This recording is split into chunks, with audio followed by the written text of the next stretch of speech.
Hello and welcome to Moto2 and the French Grand Prix here at the Bugatti circuit in Le Mans. So here we go. This is going to be a very interesting race. There's wet weather in the air. We could have a flag to flag. Taking you through the commentary, Michael Laverty and Gavin Emmett. But first of all, down to TNT Sports.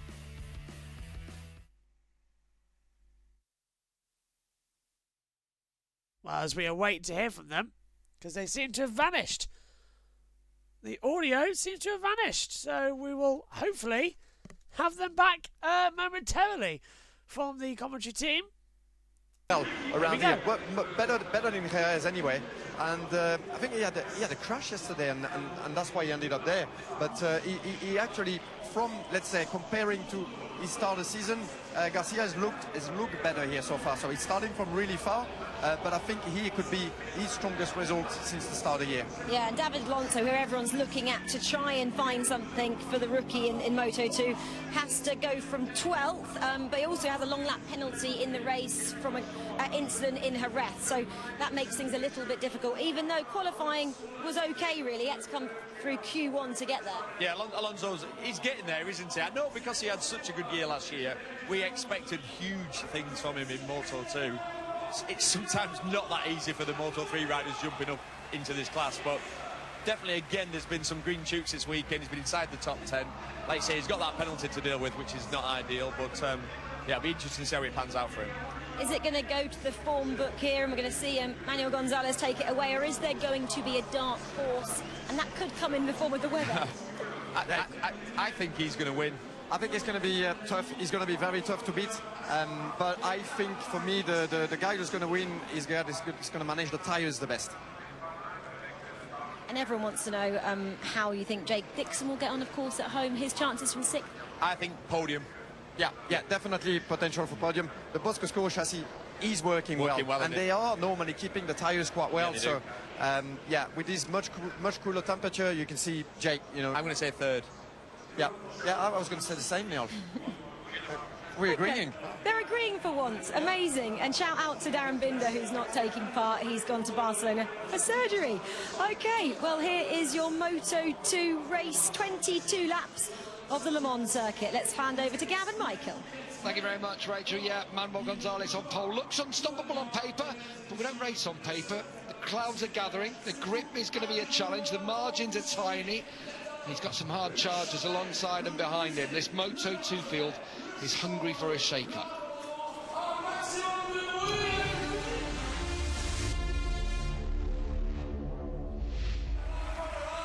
Good afternoon from Le Mans, a venue that oozes racing heritage, and today the curtain rises on another chapter of the Moto2 World Championship. Round 6, and Manuel Gonzalez is the man to beat. On pole again and leading the championship.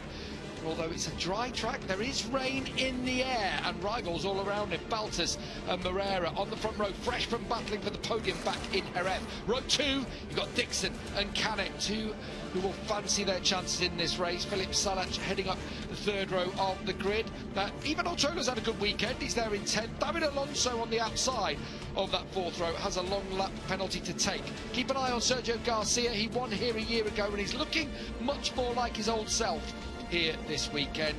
Danny Munoz is in as a replacement for Alexis Scritch, who got injured during the weekend. No Darren Binder either. Will have a long lap penalty when he returns, but he broke his arm in a nasty incident at Shimano-Oberg. Right, they head up on their warm-up lap, Michael, up towards the chicane. Naturally, so far, everyone seems to respect it in the racing that we've seen in Moto3. Let's see what happens here in the intermediate class. Yeah, Zonda van der Gerber stalled in the grid, or the bike didn't pull off for him, so I'm not sure exactly what happened. I just was watching the overhead shots and seeing that he wasn't moving. They will have to pull it back into pit lane and try and get it fired up, and he will start the race from pit lane if there's no issues with that bike. If it does fire back up again, whether it has just been a stall from the rider point of view. And with the new rules and all that sort of thing, the pit lane start is your penalties. Yeah, exactly. In that situation. Yeah, there are rules in place that if you start a MotoGP race from pit lane for swapping a bike, you will need to do a right-through penalty in the race. But on this instance, the penalty is applied by starting about 3-4 seconds behind the riders once they pass turn 1-2. David Alonso testing out the long lap loop there. He's got to do that early on. Right, how do you get about Gonzalez? Because he looks to have a 10th or 2 in his back pocket. Yeah, he's had everyone covered since Friday morning. It looks like he just has a set for this racetrack that he's at ease. He can do the lap times at will. I think you've got to attack him from the outset. If you're Barry Baltus and Diogo Moreira on the front row of the grid, you've got to try and beat him to turn 1. And it's the only way. Everyone on row 2, Dixon, Canet, they'll feel like they've got a race rhythm perhaps to challenge, but they need to get through. They can't allow Manuel to make a break.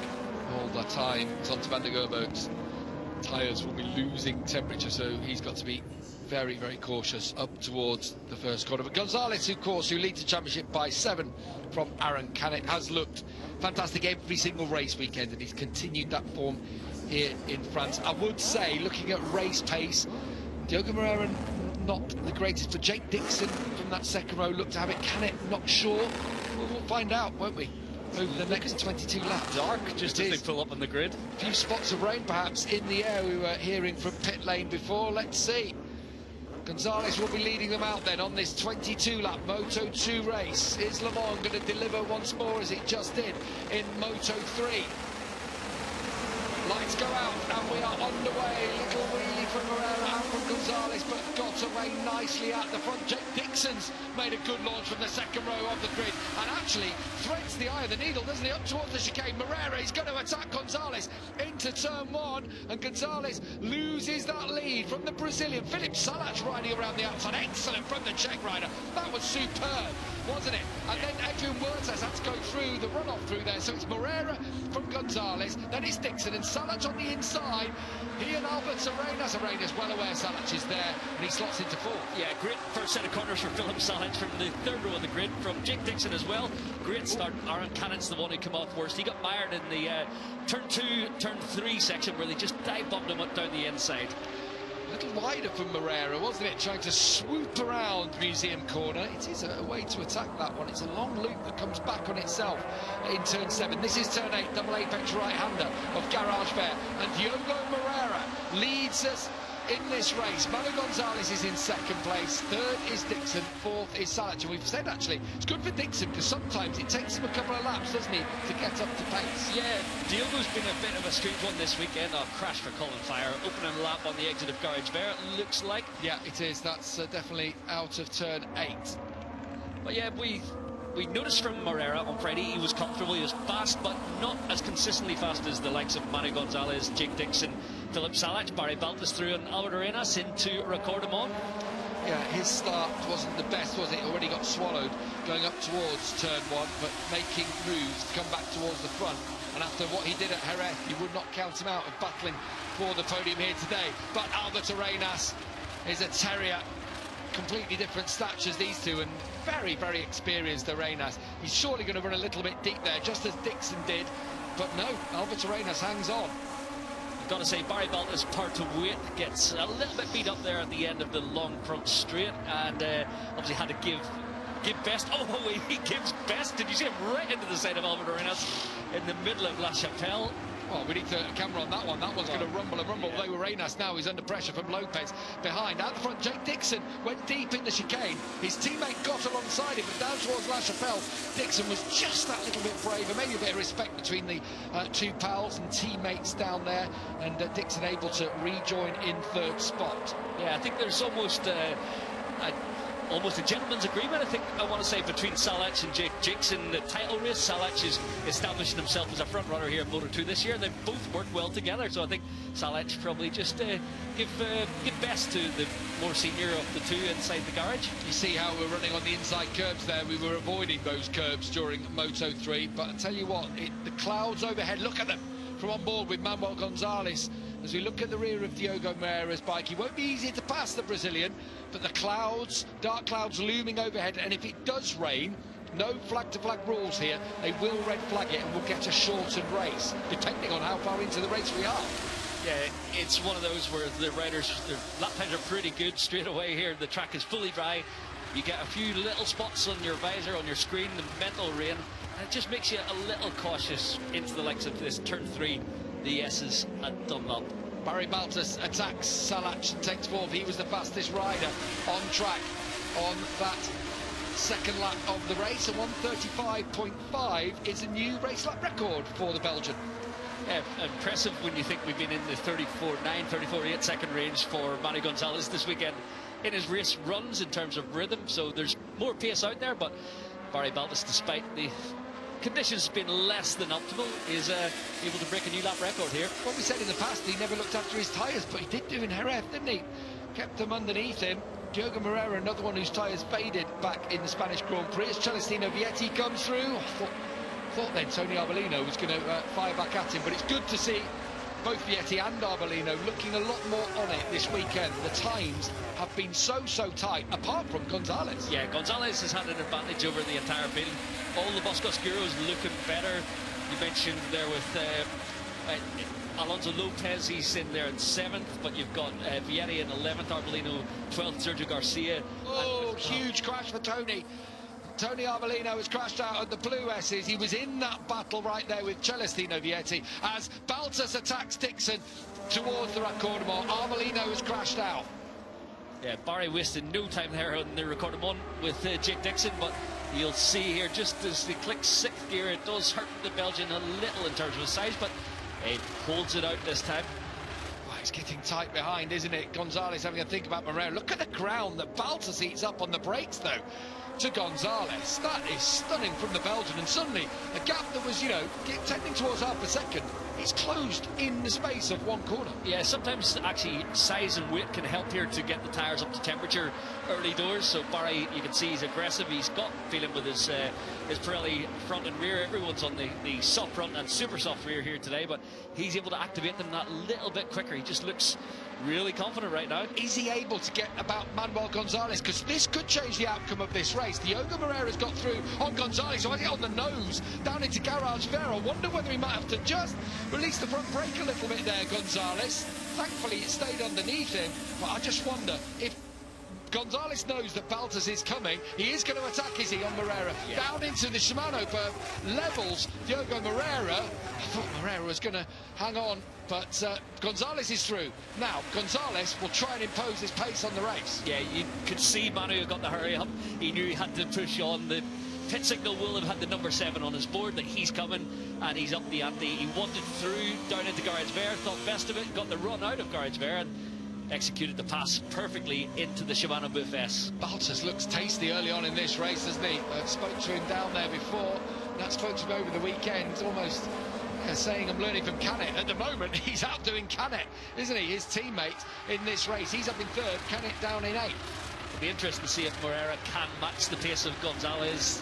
Oh, he's thinking about going straight back up the inside, knows he needs to attack him as Arenas attacks Salach into the Dunlop S. And Salach should have the inside line as they come over the top through the Dunlop Bridge down towards La Chapelle, and Salach does have that inside line, forcing Arenas to go around the outside and closing the door on exits. Salach has got the pace to hang onto the back of his teammate Jake Dixon here, but battling back and forth with Albert Arenas will frustrate him because it's causing a bit of a gap to open up between the front 4 and this battle. Aaron Canet's about to join the party as well. Yeah, Canet's got through on Lopez now. They see on the 44 after a tough start to the race. He's back on to the rear of Albert Arenas. Gonzalez leading then, and this is the part of the racetrack that he just looks to have an extra couple of tenths on everybody. He's pulled a slight gap on Moreira, and so you have to start questioning who is going to challenge Gonzalez. Is anyone going to be able to, now that he's at the front and he's able to start imposing his rhythm on the race just as he did back in Spain? Yeah, last lap around whilst making the overtake, it was a personal best for Manu Gonzalez, 35.5, but we know he's got at least another half a second in the locker. The track conditions aren't as good as they were yesterday morning when he was setting those 34.9s, 35.0s, but I think this time around will tell us if he knocks another couple of tenths off it, if he is going up the ante, and he does. 35.2, another brand new race lap record. Yeah, and the only rider in the 35.2 bracket as well is Barry Baltus in 3rd place. So you've got to think Baltus needs to make a move and make it quickly. There's a late one there. That's a really late one from Aaron Canet down into turn 13. Echoes of the Moto2 race there, but gets it done cleanly enough. Well, I tell you what, as Gonzalez had a moment, because suddenly they're all over the back of the Spaniard again. Missed what was happening there because we're on that replay. Those two are good on the brakes into the Dunlop chicane, both Baltas and Moreira last time around, but perhaps it was a little mistake from Gonzalez. Yeah, I think he ran wide, perhaps, at the chicane, and then that means on exit, he'll concertina up. He's so strong, though, isn't he, Gonzalez? But maybe, with that little mistake, perhaps, at the chicane, it gives a little bit of encouragement to Moreira and to Baltas behind.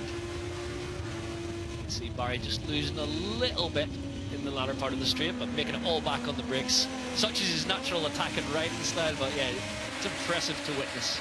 He has to do that, though, doesn't he? Because of his size, I suppose. Yeah. Perhaps he's just not got the pace out, the punch out the corners like some of the lighter riders.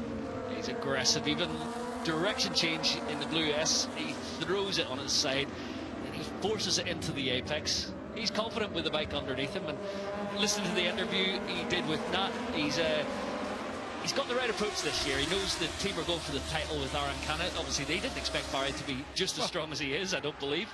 He's fourth in the championship. He's only 26 behind his teammates.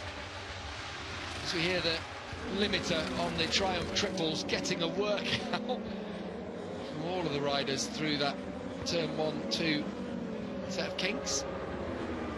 Jake Dixon just losing touch at this moment in time, but he'll have a pace, he'll have an idea of the lap times in his head that he needs to run to get it to the line. Yeah, Canet, fastest man last time around. He's just getting back in touch, 1.6 off, and yeah, that's not out of contention at this stage in the race. On board with Manuel Gonzalez, much cleaner lap this time. Down into Garage there. It always makes me nervous dropping down into that corner. You hear the engine just go quiet for a moment. Gonzalez picked it up beautifully.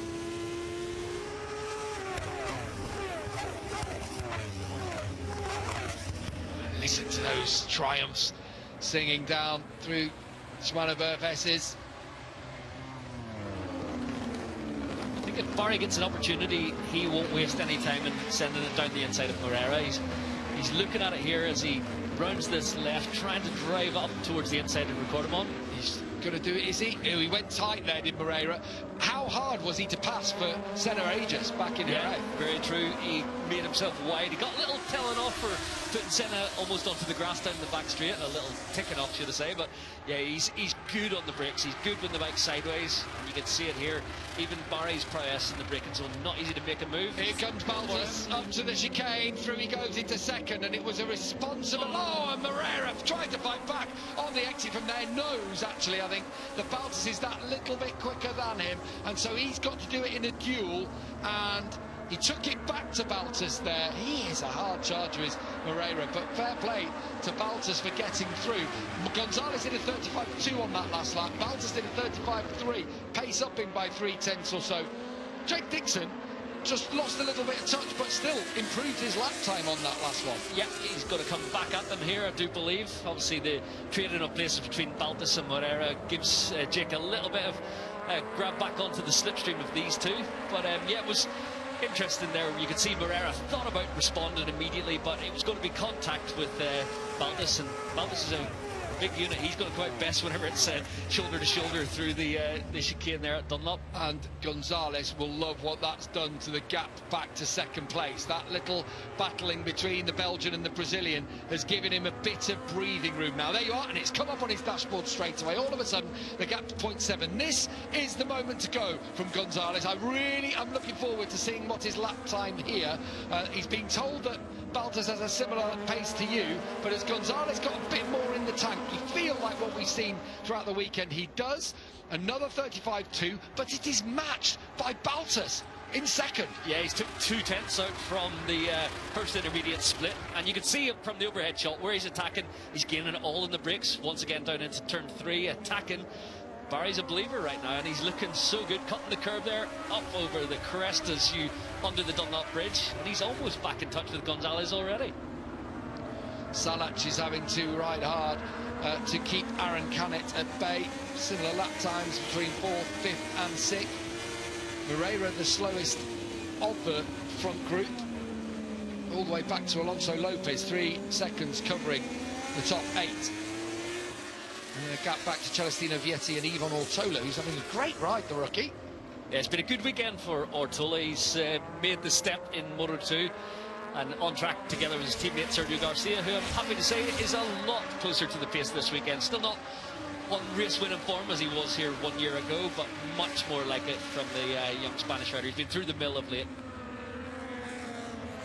So there is Salac on the 12, 44 is Aaron Canet behind as they come through the Shimano S's.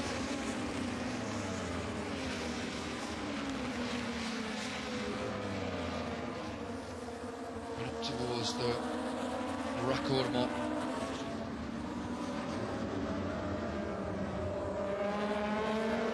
Baltas has so much confidence in his front end. On the direction change, he just flicks it from right to left through the blue S, and then likewise as he approaches Recordamon, he throws it on the side, brakes hard and aggressive. Senna just looks like he's gone straight on through the chicane, so he will have to serve a long lap penalty. He hasn't penalised himself enough by making that slight error and going straight on. Yeah, we've seen it so many times over the years. Do you remember Fabio Di Gianantonio losing a race win because of it when he was battling Albert Terrain as he won the race, but was penalised after the race? And if you do, and it's easy, you can be, I remember someone being, I think it was Cornfire, was being helped into the shortcut there, but you just, you know, they do take that into account. If someone pushes you out there, you're having to gain an advantage in that situation. You have to lose time if it's all of your own accord, and they clearly feel that that wasn't the case for Senna, who, you know, his season is up and down. Aaron Canet's through on Salac, but for Senna ages further back, we saw him at Thailand, dropped off a bit, come back at Jerez. Just got to find that consistency, maybe that base setting. Yeah, I spoke to his dad last night and I thought he was out of sorts in qualifying. He said, no, it's not quite working here this weekend, just missing a little bit of something. But yeah, we've seen some stellar performances from Senna, 2 podiums already, but it is the Argentina, America, Qatar that hurts his scorecard, and likewise again this weekend he's going to struggle to get points now, down in 17th with a long lap penalty to boot. Getting towards the halfway stage of this race, you know, and Barry Baltas is coming back at Gonzalez. This could open the race right up. I thought Gonzalez would be gone for dust. I thought there'd be no chance of anyone getting to him. We're on to the halfway point, and we just had a new fastest lap of the race. First from Gonzalez, but a 34.9 from Barry Baltas. I love this onboard shot. You can see what he gains in the brakes there. The problem is, right now Barry's all attack mode just to hang on, and Gonzalez looks like he's out on a Sunday afternoon cruise. So poised in the braking zones, it looks absolutely effortless. I got to see some of, a little twitch in the middle of La Chapelle, so it just goes to show he's pushing on. It's not that much of a cruise for Gonzalez, but it just looks so fluid. Having to work hard, isn't he, to keep Baltas at bay. This is great to see from the Belgian, and it is like a home race for him between here and Assen. This is a big one. French-speaking Barry Baltas want to perform in front of this French crowd. There's Jake Dixon in 4th place, just losing a little bit of touch with Moreira, but similar lap times between the pair of them. It's Canet that's the quickest of that trio. Yeah, I was watching some of the ghosting analysis last night on these Moto2 contenders, and Manu, we think he's really strong in the braking zones, but it's that first touch off the turn. He gets it turned a bit better than everyone and upright sooner, and he just punches off every turn. It looks so good. A bit Danny Pedrosa style, isn't it? He's got that kind of, I hate to call it 250 style, but it's that smooth, isn't it? Just the way that he does it. He looks all at one with that bike. Meanwhile, Barry Baltas behind. He's all attack mode. Loose on the brakes, as late as he can go. But he hasn't missed many apexes so far. It takes a lot of, well, physical energy to ride in that manner. You can see he's just attacking this race. There's a move for Canet. Yeah, up towards the chicane on Jake Dixon, has been coming, has been looking strong, and through Canet goes. Jake Dixon, still the top Boscoscaro bike in this race, but drops back into 5th. Canet deep there, but getting it back for a second apex up the hill. This is good for Aaron Canet. Championship-wise, virtually, he's 19 points down on Gonzalez at the moment, but I think he's got his sights set on a podium here. Moreira seems to be losing a little bit of pace. Still lapping 35.5, but the leaders are 35.2 at the moment. That's a relentless pace out front. Baltas looks so good down there into Garage Vert as well. I think he's able to put the bike where he wants on the brakes at the front. Gonzalez, 2.3, the gap between them, 2.3, just keeps oscillating between those two. Someone's gone down, perhaps that garage there. I can't really see on our timing screen who it may have been. Jorge Navarro, I was about to say, and it is Navarro. So for the Clint forward team, Navarro crashes out at the double apex right. Been having a good weekend, Jorge Navarro, just frustratingly pushing the front too hard downhill, off camber, and that is his day done. I've seen that so many times here. As they go up the front straight towards the chicane, again, Baltas eating up the ground to Gonzalez. It was almost a lap off for Gonzalez, back to the mid-35s. Same for Baltas. It's almost as if he says, right, okay, I've got company here. So I'm going to give myself a little bit of tyre later on in the race. We will see as it develops. Now Aaron Canet starting to pressurise Diogo Moreira, who's so frustrated to miss out on the podium back in Jerez. Canet takes a turn in. Moreira drops it over him and carries good corner speed. I don't think Canet enjoys Le Mans so much. I don't know if you've seen it earlier in the week. He wrote himself a love letter to Le Mans on Instagram. I don't even know if I can read it out on air, but yeah, it was one of those positive mindset where he was putting his emotions out there to try and convince himself he loved Le Mans. But yeah, I think he was trying hard on that one. But he's doing a good race now. He's coming forward. He's a character, isn't he, Aaron? Great to have in Moto2. He feels he should be in MotoGP. Has that ship sailed? If he keeps this title charge going, I'm sure. Oh, here he comes on the second part of the Blue S's. I'll light a fire underneath Diogo Moreira here. And Dixon also will like the look of this, because he knows later on in the race, Dixon, he should have pace. He's worked really hard on late race. There's Jake. But Canet now into the podium positions. Also important for Canet championship wise. You see, virtually that brings it down to 16 points behind Manu Gonzalez, and it is critical. Likewise for Jake Dixon. Oh, Moreira straight back through into the Dunlop S. Yeah, and Canet, oh, Canet has a huge moment as he applied the throttle, having been passed by Moreira, was just slightly a little bit wider and on the lean, and when he opened the throttle, the rear almost let go on him. Over a little bit too much inside curb. Well to save it, but that drops him back into 5th place.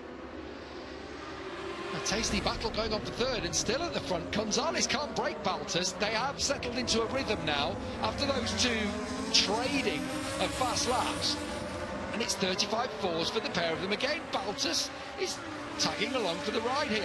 Yeah, we didn't see it coming, but it looked like Manu was the only person on paper that had this type of pace. But yeah, you could see Baltas, the fire in those early laps, the way he levered aside Albert Arenas, the overtakes he was making into Recordamon. He's so good on the brakes around here, and yeah, he's just clinging on at the moment. I think Gonzalez is taking a bit of a breather for a lap or two, just giving away a couple of tenths of a second, so he's saving something in this super soft rear tyre for the last lap battle.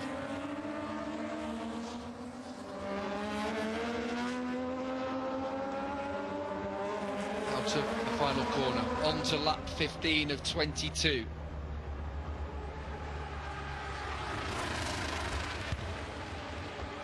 Eight, including this one, remaining in the race, as Diogo Moreira was really, you could see it coming, couldn't you? He was lining up the move. Here comes Canet as a late one.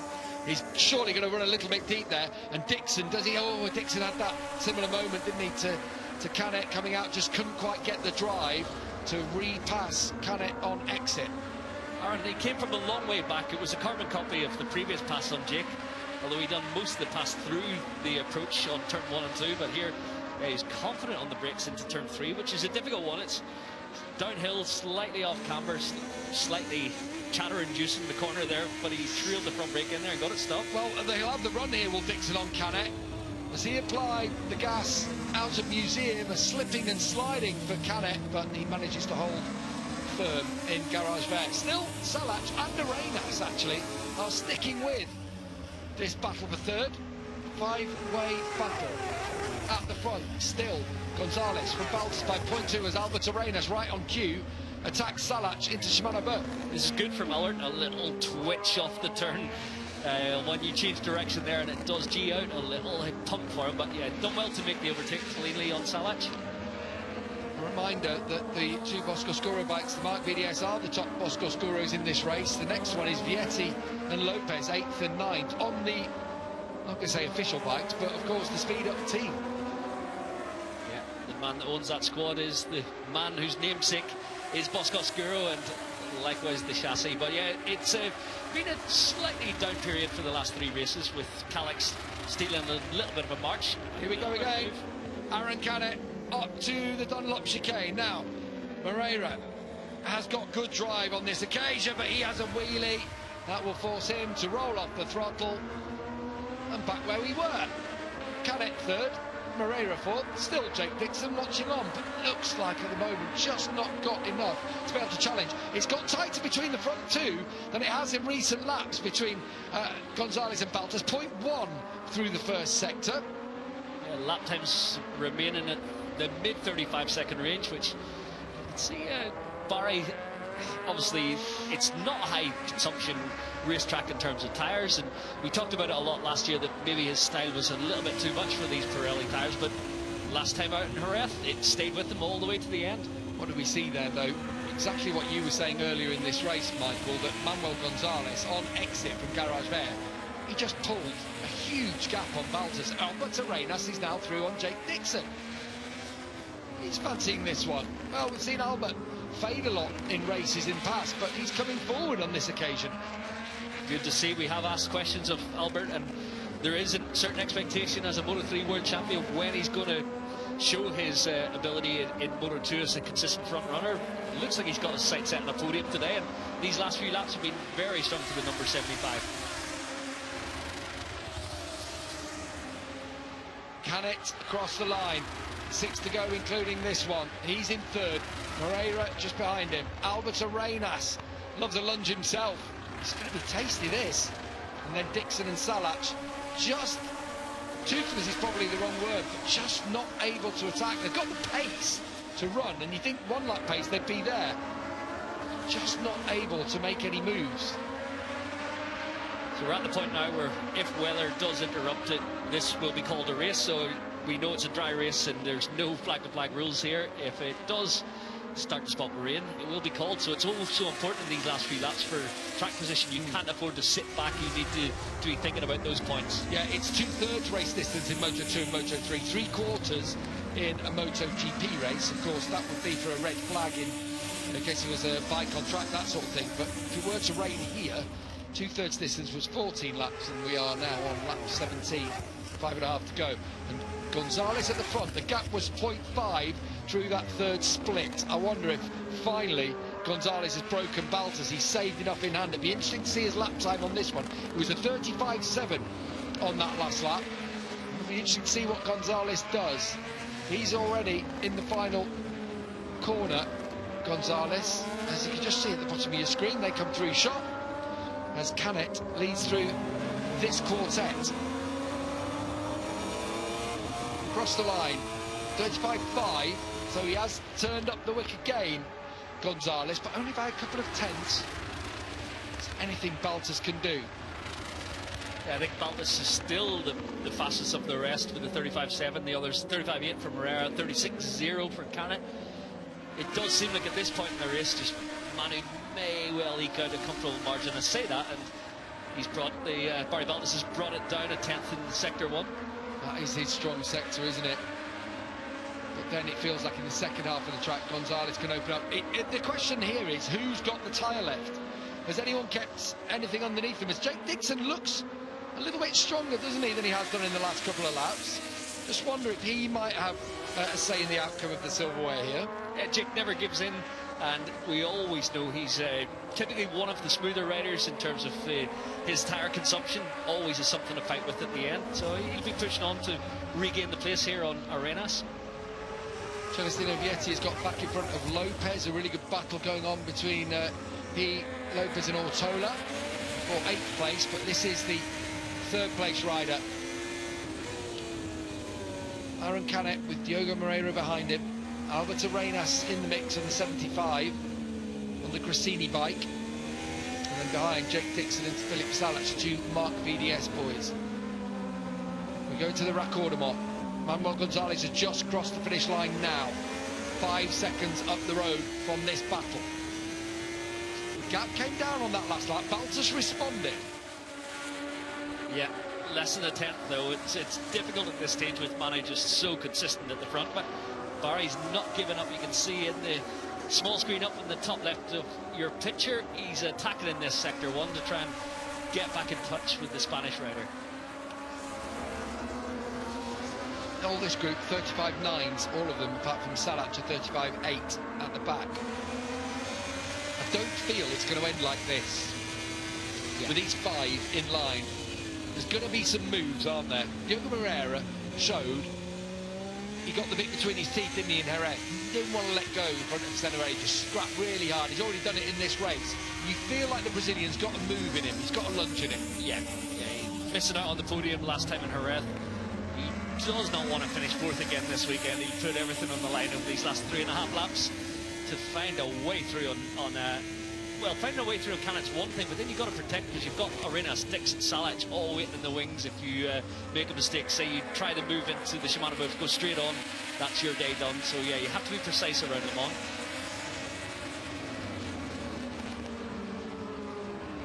Through the blue S's, Philip Salac, has he got a bit of pace here? Having a think about going through Isan Guevara back into the pits. So a really tough day at the office for the Pramac Blue Crew team. Arbolino, former winner here, has crashed out. And so has, well, retired, should I say, for Isan Guevara. Disappointing day at the office for them.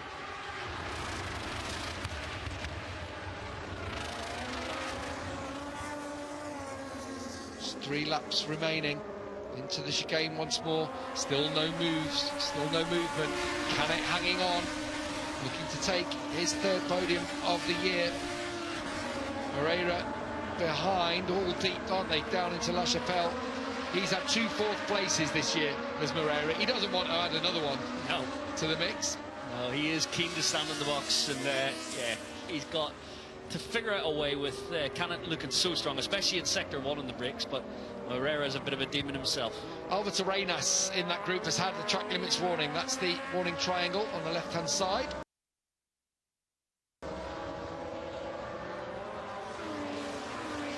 This is where Gonzalez, the way he exits Garage Vert, just stretches it. And on that last lap, Gonzalez in a 35.5, Baltus a 35.8. I think that might be that for Gonzalez. Baltus trying everything he can to keep him honest. Right, has Moreira got anything here? Has Dixon got anything for Arenas? Will be desperate to get one over his former teammate. Canet just looks a little neater at the moment, not using as much of the track. Maybe he's had to work hard. Oh, a little twitch there at the exit of Raccordomont, but yeah, it's not easy for finding a way through here with Moreira on Canet. That's where a lot of the moves have been, carrying that little bit extra pace. Ooh, a little twitch from Canet up towards the chicane. Moreira eats the ground up once more. At the front, the gap 0.8 of a second between Gonzalez and Baltus, and this is your 4-way scrap for 3rd. Jake Dixon, the fastest of this group on that previous lap with a 35.854. 35.9s for Canet and Moreira. Jake's just sizing up a move here. The problem is you go down the inside and you don't have much room for error with a rider directly in front. He's looking at it in the Garage Vert this time around. Yeah, and I'm sure here he comes from a long, long way back. But Dick, how does he get that stop? Very nicely done. On the rear brake, obviously, to pull it back to the apex. Didn't actually cost himself much on exit. And he's now in contention with there's not a lot of distance between him and Moreira here. Now, that was a good move from Dixon. I thought he looked like he was coming from downtown Le Mans, didn't he? But he got it stopped into Garage Vert. The amount of times you see someone try that and then run up high onto the curbs, but he somehow got it stopped. Right, so there is life in this group. The gap at the front, 1.1. So who is going to pick up the bronze medal in this race? Behind Gonzalez and Barry Baltus again, looking for back-to-back second places. Canet from Moreira, we're on to the last lap of the French Grand Prix. Manuel Gonzalez looking for a third win of the season. Barry Baltus a second podium, but who's going to join them on that podium? Moreira just a bit too far back. This was opportunity number one. Not close enough this time around, but now it's going to be Garage Vert or Shimano Booth, I do believe. Yeah, Jake Dixon on that lap, having made a move, a 35.7, so he has got some tyre left there. The problem is he's got to get through two people to get onto the podium, and Canet's rear tyre lighting up out of La Chapelle and over the crest. Dixon thought about it, interviews Ian, but I have to say Moreira is strong in that corner. Jake setting it up like he did last time around, but Moreira with a better exit than Arenas had on the previous. Yeah, I don't think there's any way through for Dixon on this occasion. Has to think about another place. I feel like he's going to have to rely on Moreira himself making moves on Canet, but I'm not sure Moreira can get close enough, although a wheelie from Canet out of Garage Vert. Is the Brazilian going to have a look at it? Canet just blocking off any moves to his inside. Can't. Oh, he's looking at it here. Well, that was so close to the rear wheel. Is he going for it? Not this time. And that was Canet just being defensive, wasn't it? Parking the bike in the middle. Jake Dixon having a think about a way through on Moreira. Doesn't look like it's going to be. Manuel Gonzalez is already coming through the final corner, and he is going to take victory. Third win of the season for Manuel Gonzalez, with spots of rain starting to fall here in Le Mans. Baltus is second, brilliant from the Belgian. His teammate comes home for a double podium for Fantic Racing. Diogo Moreira takes another fourth place finish. Jake Dixon is fifth across the line. Our lucky MotoGP fan gets to wave the flag. Albert Arenas is sixth. Salach in seventh in the end. Celestino Vietti came to the fore in the latter stages for eighth, with Ortola and Lopez rounding out the top 10. David Alonso into the points in 11th with Joe Roberts. Sergio Garcia, last year's winner, losing out to Roberts on that last lap. Aegis and Marcus Ramirez rounding out the point scoring positions ahead of Olgado and Onchu. So it wasn't the last lap we expected there on the final podium battle, but fair play to Aaron Canet. He kept us everything in check and left no opportunity for Moreira today. In the cool conditions in Le Mans, Manuel Gonzalez has kept his cool. He wins for the third time this year and does it in some style. Had to battle for it with Barry Baltus and Moreira, but Gonzalez, third victory of the season, and extends his championship lead. Right, so that is the end of Moto2 here in Le Mans. Congratulations to Gonzalez, and thank you for watching. Please go over to the main the main JB Motorsports channel and join us here on the second channel for more motorcycles for the rest of the day. At 1 o'clock, I believe, MotoGP shall be airing. So thank you for watching. Goodbye.